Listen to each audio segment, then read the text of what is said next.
Yes, nagluto ako ng ginisang kalabasa. Yun. Lawan natin ng kaunting karne. Yan.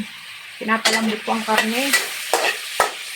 Lagyan ko ng asin ang karne. Tapos, kaunting mantika ang kawali. Then, gisa-gisa natin yan hanggang sa magmantika. Then, maluto siya.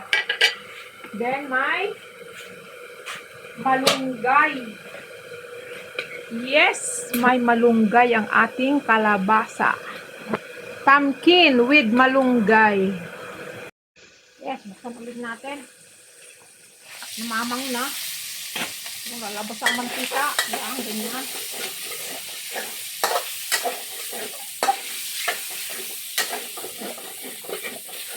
Sangkot siya ang tawag. Dini sa Batangas.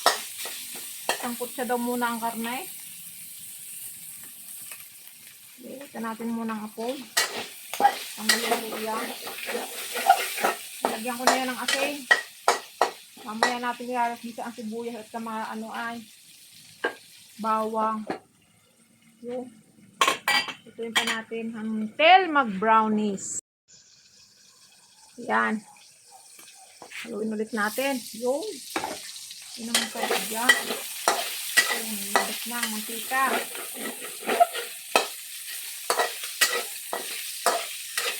Luto pa iyan.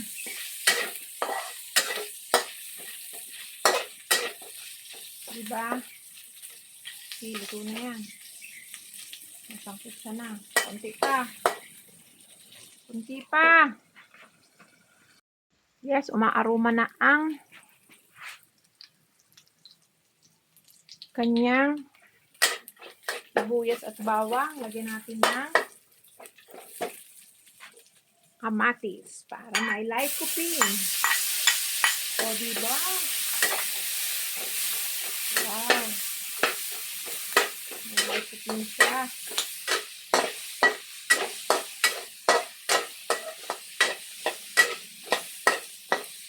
Ayan. Medyo, lang natin ang kamatis. Isulutin ng konti. Konti pang gisa. Ayos na yan. Ilagay natin ang kalabasa or pumpkin.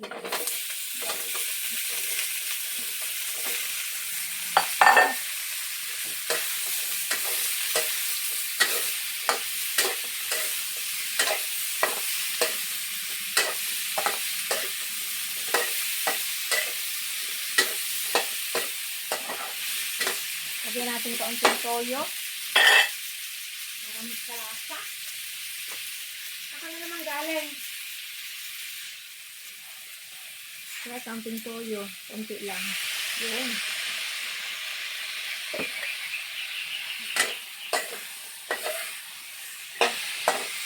Simple cooking. But healthy. Then, hugas bigas ang ating itutubig. Ayan, hugas bigas. Yes. Water rice. Yung paghugas bigas, yung padalawa sa kamang ipunin. Tubig natin dyan. Ayan. O, diba? Kung sa Hong Kong, lagi ginisa-ginisa, kaunti lang ang sabaw. Pag pure gulay, walang sabaw, bawang lang, gisa. Asin, okay na sa kanila. Dito kailangan may sabaw. Kasi ang Pinoy, mahilig sa sabaw. Kaya masabaw.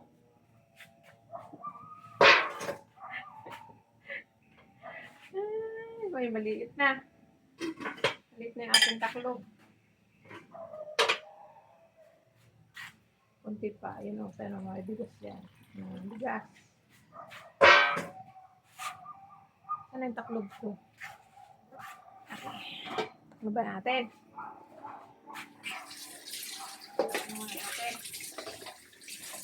Yes, pakuloyin lang natin yan. Yes guys, buksan natin. Yung kuluan na.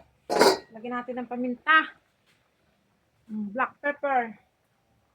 Pero hindi siya masyadong maamoy na black pepper. Parang fake. Fake ang paminta. Ilagyan natin ng asin. Yan. Asin. Hinaan natin ang apoy. Yes.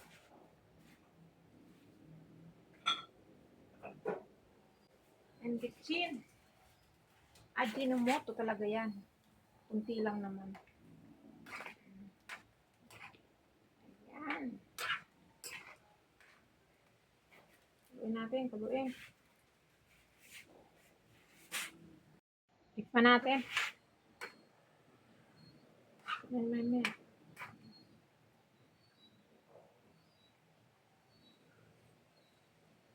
Oh. Lasa-lasa.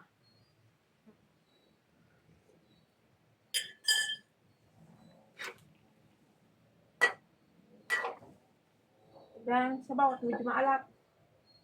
Hugas pa rin yan. Ano maitim? Paminta. Medyo napaalat. Kulon ulit natin. Isang kulo. Lagay ang malunggay. Tapos na. Tingnan ulit natin. Yun. Ulit na. Yan. Ito na yan.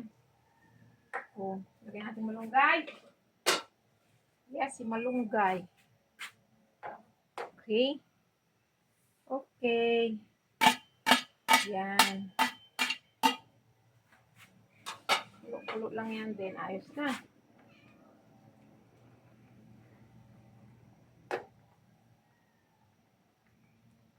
May gulay na tayo. Diba?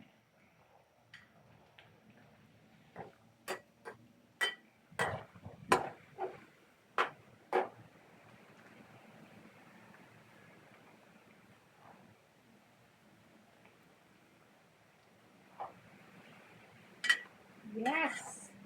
Ito na ang ating ginisang squash or kalabasa pumpkin.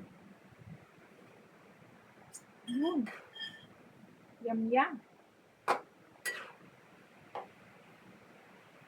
Maligat ang kalabasa. Hindi labugin siya. See? Oh. Yes! Thanks for watching sa ating kalabasang ginisa. Yes, thank you so much for watching my gulay. Pampahaba ng buhay, kalabasa pampalinaw ng mata, at ang malunggay ay maraming benefit sa ating katawan. Bye-bye!